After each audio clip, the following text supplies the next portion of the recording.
O Senhor, porém, lhe disse: 7 vezes recairá a vingança sobre quem matar Caim. E pôs o Senhor um sinal em Caim, para que ninguém que o encontrasse o ferisse de morte. Então Caim saiu da presença do Senhor e foi habitar na terra de Nod, ou Nod, ao oriente do Éden. Caim conheceu intimamente sua mulher, ela engravidou e deu à luz Enoque. Caim edificou uma cidade e deu-lhe o nome do filho, Enoque. A Enoque nasceu Irade, e Irade gerou Meujael, Meujael gerou Metusael, Metusael gerou Lameque. Lameque tomou para si 2 mulheres, o nome de uma era Ada e da outra era Zila.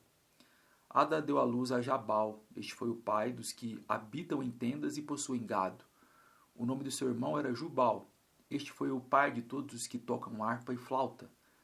Zila também teve um filho, Tubal-Caim, fabricante de todo instrumento cortante de cobre e de ferro. E a irmã de Tubal-Caim foi Naamá. Então Lameque disse às suas mulheres, Ada e Zila: Dai ouvidos à minha voz, escutai, mulheres de Lameque, as minhas palavras, pois matei um homem por me ferir e um rapaz por me pisar. Se Caim há de ser vingado 7 vezes, com certeza Lameque o será 77 vezes, ou talvez na sua versão 70 vezes 7. Tornou Adão a conhecer intimamente sua mulher, e ela deu à luz a um filho, a quem pôs o nome de Sete. E ela disse: Deus me deu outro filho em lugar de Abel, já que Caim o matou. A Sete também nasceu um filho, a quem pôs o nome de Enos. Foi nesse tempo que os homens começaram a invocar o nome do Senhor. Meu filho tem um nome horrível, graças a Deus. Bom, esse é o título do sermão que eu preguei há 2 domingos atrás, na minha igreja local, chamada Farol Esperança, no centro de Goiânia. E o texto pregado foi de Gênesis 4, 15 a 26. Você tem acompanhado comigo, que a gente tem pregado em Gênesis lá na igreja, e eu tenho tentado resumir para vocês aqui o que foi pregado no domingo anterior. E, enfim, nesse dia, Gênesis 4, 15 a 26 foi pregado e o sermão ganhou esse título: Meu filho tem um nome horrível, graças a Deus. Eu quero ler o texto com vocês, depois quero fazer um resumo daquilo que eu expliquei, apliquei e expus para o coração da minha igreja. E é isso. Acompanhe comigo a leitura da palavra de Deus. O Senhor, porém, lhe disse: 7 vezes recairá a vingança sobre quem matar Caim. E pôs o Senhor um sinal em Caim, para que ninguém que o encontrasse o ferisse de morte. Então Caim saiu da presença do Senhor e foi habitar na terra de Nod, ou Nod, ao oriente do Éden. Caim conheceu intimamente sua mulher, ela engravidou e deu à luz Enoque. Caim edificou uma cidade e deu-lhe o nome do filho, Enoque. A Enoque nasceu Irade, e Irade gerou Meujael, Meujael gerou Metusael, Metusael gerou Lameque. Lameque tomou para si 2 mulheres, o nome de uma era Ada e da outra era Zila.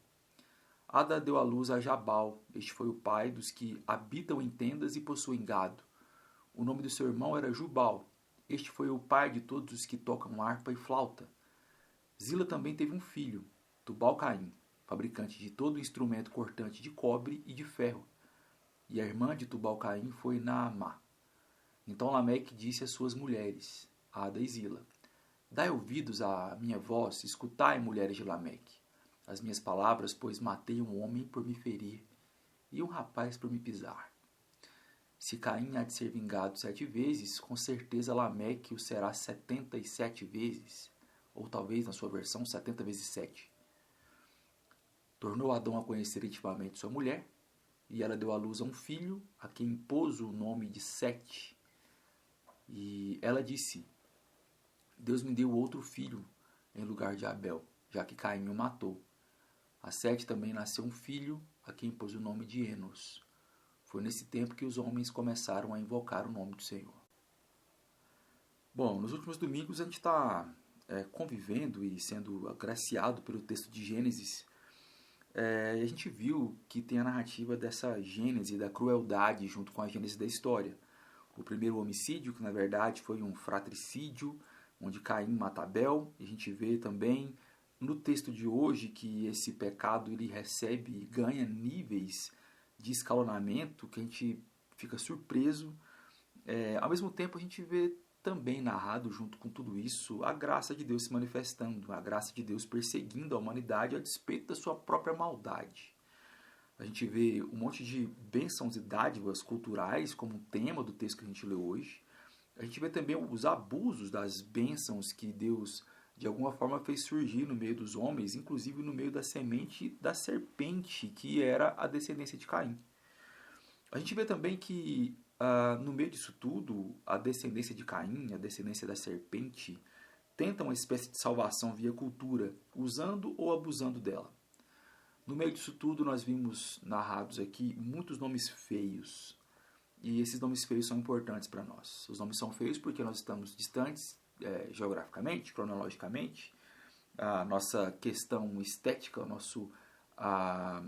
nossas preferências estéticas para nomes provavelmente passaram por muitas mudanças ao longo da história, mas esses nomes para nós nos soam feios. Mas tem um nome especial aqui que é feio mesmo. E graças a Deus por esse nome feio, eu quero te explicar por quê, tá bom? Vamos lá. Nos versículos 16 e 17, a gente vê que tem essa terra de Nod, onde Caim saiu da presença de Deus e foi habitar lá. Lá era o oriente do Éden. E a palavra Nod significa peregrinação.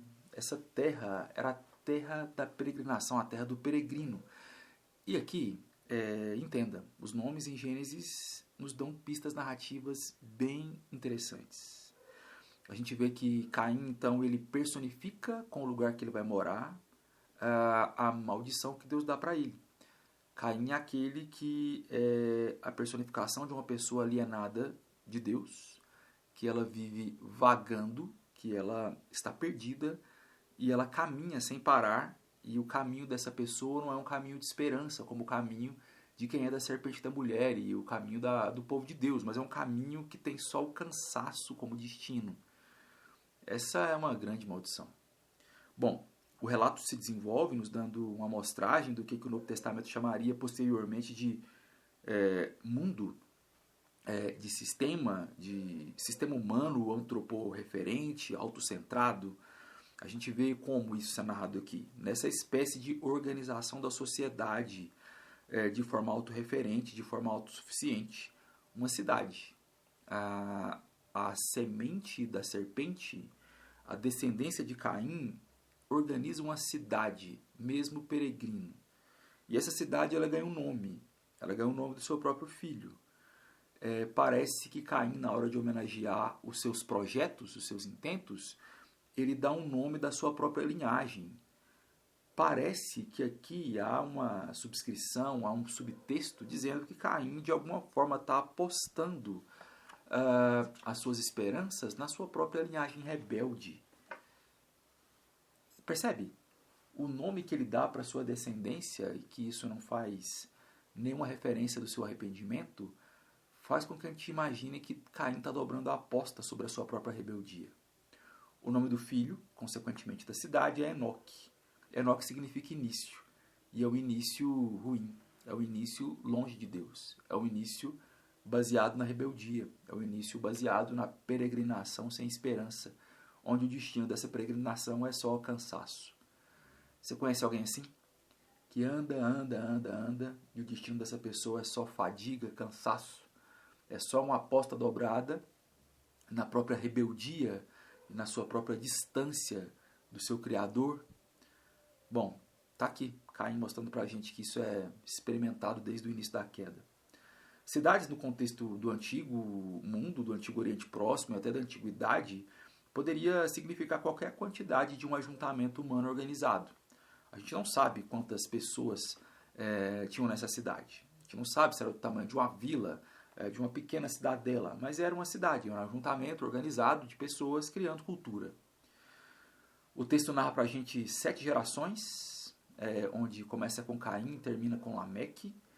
E nessas 7 gerações a gente vê uma coisa muito triste também, que é um acúmulo de, sim, dádivas de Deus, criatividade.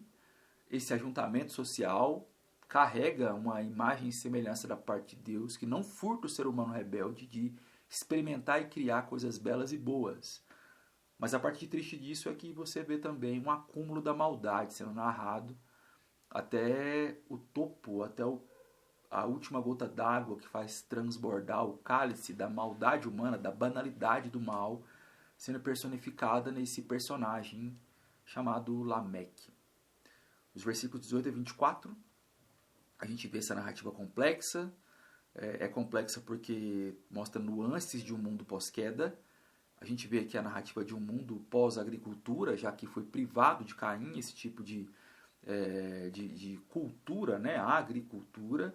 Mas ao mesmo tempo a gente vê o florescimento da arte, das ciências, e a gente vê paralelamente existindo na linhagem da serpente graça da parte de Deus e ao mesmo tempo a justiça de Deus sendo executada no meio desse povo. Bom, as coisas e as ações reprováveis estão aqui juntas, então, com as dádivas culturais que remetem a uma graça da parte de Deus. A gente vê aqui, no meio dessa linhagem, dessas 7 gerações pós-Caim até a Lameque, uso e abuso das dádivas culturais da parte de Deus. Um exemplo disso é o modo nômade de viver, que é uma maldição dada para Caim, mas, ao mesmo tempo, na história da redenção, esse modo nômade de viver foi apropriado pelo próprio povo de Deus na história e virou uma espécie de ferramenta da própria graça de Deus e da disciplina de Deus ao mesmo tempo. O povo andava, peregrinava, era disciplinado, ensinado, era discipulado por Yahvé para que eles pudessem entrar na Terra Prometida e para dar também, para além de uma história real da redenção, um tema intercanônico que mostra inclusive a nossa própria peregrinação e a nossa própria expectativa de entrarmos nessa Terra Prometida que nós temos o nome dela, chamada Nova Jerusalém. A gente vê também aqui, nesses versículos 18 a 24, a inovação pecaminosa a respeito do casamento. O casamento passou por uma inovação muito importante aqui. O texto diz, Lameque tomou para si 2 mulheres. Isso é um texto narrado. Uma coisa que a gente aprende em literatura, não sei se você gosta de literatura, você que me ouve aí, boas histórias, muitas vezes parte do pressuposto aqui que o narrador nem sempre vai narrar aquilo que ele aprova. E uma boa história, geralmente o narrador está narrando com verossimilhança, com muita técnica narrativa, com muito brilhantismo na hora de propor uma história. Muitas vezes ele vai narrar coisas que ele absolutamente desaprova, mas para a história ficar boa, aquilo precisa ser narrado, porque tem uma referência com a própria realidade. Bom, aqui a gente vê a Bíblia narrando algo que ela não aprova. Essa inovação pecaminosa a respeito do casamento feita por Lameque, que tomou para si 2 mulheres. A linhagem de Caim, então, é uma amostragem da capacidade humana pós-queda. Qual que é essa amostragem? Ao mesmo tempo, proezas tecnológicas.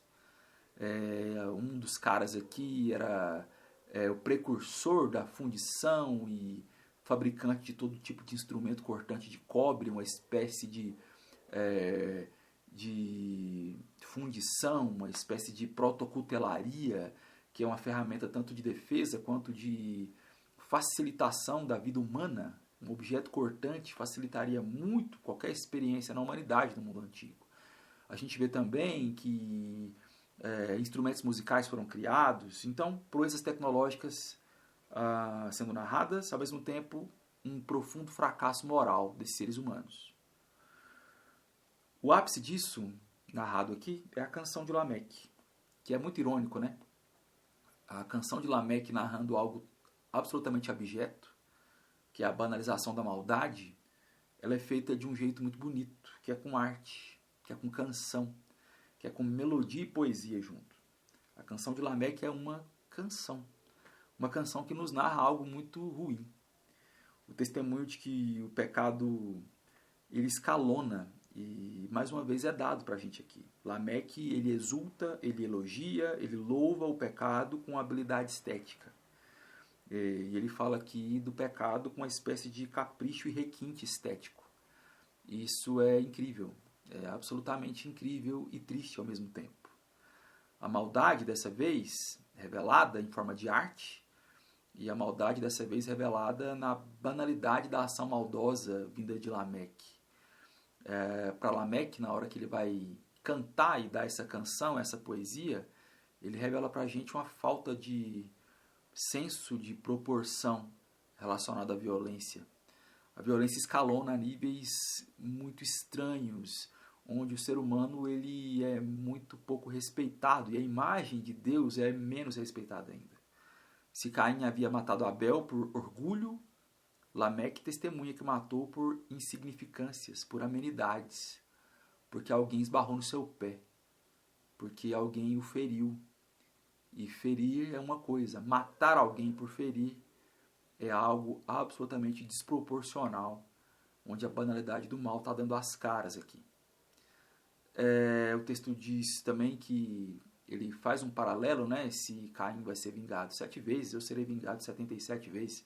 Ou em algumas bíblias da tradução é 70 vezes 7. Bom, os versículos 25 a 26, a gente vê a promessa da semente aqui. E essa promessa da semente está sendo mostrada com um plano de ação de Deus. Ainda que nós sejamos engenhosos, competentes e caprichosos para fazer o mal, Deus está agindo na história. 7, que é um nome que talvez você não vai dar para seu filho, significa designado, concedido ou algo como bem posicionado. O narrador aqui de Gênesis, ele faz um rearranjo na cronologia dos fatos para fins narrativos. O Bruce Waltke chama atenção em relação a isso. As histórias aqui de Sete, elas são bem paralelas com as histórias da descendência de Caim até Lameque. Mas para fins narrativos, elas estão rearranjadas. Dessa vez, note, Eva ela não demonstra um orgulho implícito, meio sinergista, na hora de dar o nome para o seu filho. Quando ela dá o nome do filho de Caim, a escolha do nome do filho de Caim dá um entendimento de que ela cooperava com essa ação que Deus tinha feito, né? O Caim significa adquirir. O som da palavra, mais do que sua etimologia, sugere uma dádiva com participação meio sinergista de Eva. E Sete é outra palavra. Sete é designado, é concedido. Dessa vez, Eva não demonstra esse orgulho implícito na hora de dar o nome para o seu filho. Por falar em nome, Sete teve um filho também. E o nome escolhido para ele foi Enos. E Enos é um péssimo nome, mas é um belo nome. Enos é um nome horrível. E graças a Deus por esse nome horrível. Graças a Deus pelo nome horrível desse filho. Porque esse nome horrível significa algo muito bonito. Enos significa, paradoxalmente, fraqueza. E quando a gente para pensar naquilo que os seres humanos experimentavam nessa época, quando eles davam o nome dos filhos, eles davam o nome da expectativa do futuro. Quando fala o nome de Enos, que o nome é fraqueza, isso leva a gente a entender algo muito forte e, assim, profundo sobre a nossa própria realidade. Quem é que dá o nome do filho de fraqueza? E por que dá o nome do filho de fraqueza? Isso fala que pais e mães tratados por Deus têm um senso de proporção da realidade diferente daquilo que Lameque tinha. A nossa missão de criar nossos filhos com todo o amor do mundo deve vir acompanhada da nossa consciência de falta. Quando a gente olha para os nossos filhos, a gente tem que olhar para eles e ver não só uma expectativa, sabe, meio narcisista da nossa parte, ou uma expectativa meio idólatra da nossa parte relacionada aos nossos filhos, mas a gente tem que ver na vida deles também fraqueza, necessidade de um salvador, necessidade de uma intervenção maior do que eles e maior do que nós em relação aos nossos filhos. Deve haver em nós algum senso de inadequação que ele tem a ver mais com humildade do que com autodepreciação. Deve haver em nós uma noção de que nós não somos resposta última. Por isso, quando a gente batiza o nosso futuro de fraqueza, os nossos filhos de alguma forma são chamados de fraqueza. A gente está mostrando para Deus que Ele é o forte. A gente está dizendo para eles, para os nossos filhos e para o próprio Deus que em nós não há força alguma para nos salvar. O que podemos produzir com as nossas mãos não é a resposta última que nos salva. Essa consciência de falta, esse senso de fraqueza, esse nome Enos, nos levará a buscar então o Todo-Poderoso, que fez cosmo do caos, que criou o céu e a terra, que pagou pelos nossos pecados. Foi nesse tempo, no tempo de Enos, no tempo da falta, que os homens começaram a invocar o nome do Senhor. É o que o texto diz. Eu termino com algumas aplicações aqui. Bom, olhe para a vida de Jesus. Olhe como Jesus ele teve uma vida de oração e uma vida de dependência com o Pai. Olha como Jesus testemunha a história dele, que ele se esvaziou. Esvaziou-se Jesus. Praticou aquilo que a teologia chama de kenosis. Jesus se esvaziou para que a gente pudesse se apropriar da sua dádiva, para que ele pudesse se identificar com a gente. Deus tem uma história, Deus tem na história um hábito de usar os fracos para humilhar o orgulho.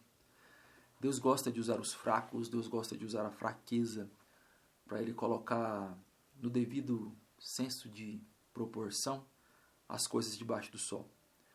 Por vezes nós ficamos iludidos e impressionados com expressões poderosas relacionadas à fé, relacionadas a pessoas com uma, aura super poderosa. Mas isso não deve impressionar muita gente, não. Por vezes a história da redenção depende da atuação de gente muito fraca. Depende da atuação da graça de Deus através dos insignificantes. Dos Enos, de Maria, uma adolescente grávida trazendo no ventre o Salvador do mundo. De José, um jovem rapaz fraco, humilhado, porque não teve porque não teve a experiência da paternidade do jeito, típico. Bom, crianças nascendo num lugar insalubre e salvando a humanidade. Tudo isso acontecendo no meio da história da redenção, onde Deus usa fracos para que a graça dele possa ser manifestada. Tenha fé em nome de Jesus.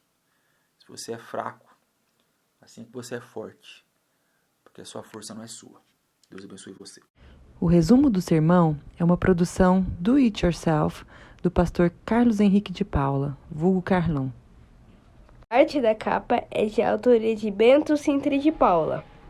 Também de Romeu Sintra de Paula.